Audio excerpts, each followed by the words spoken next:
عايز احكي لكم على قصه مأساويه حصلت لناس كتير جدا شفتهم بيجوا لنا العياده.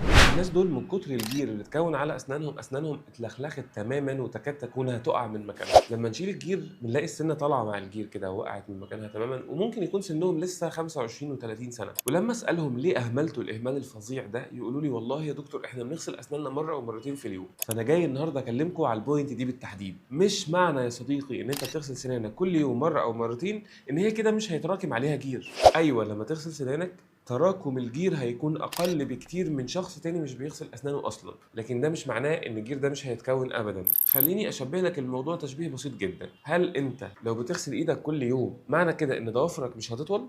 هتطول، لكن ممكن تبقى نظيفه ومش باينه عشان انت بتغسل ايديك. ده تشبيه ومثال بسيط. كذلك الاسنان، لو بتغسل اسنانك حتى كل يوم ده مش هيمنع ابدا ان يتكون عندك جير ولو بسيط، ومع الوقت بمجرد ما يكون في جير بسيط بيتراكم فوقيه جير اكتر واكتر واكتر اسرع بكتير من الاول.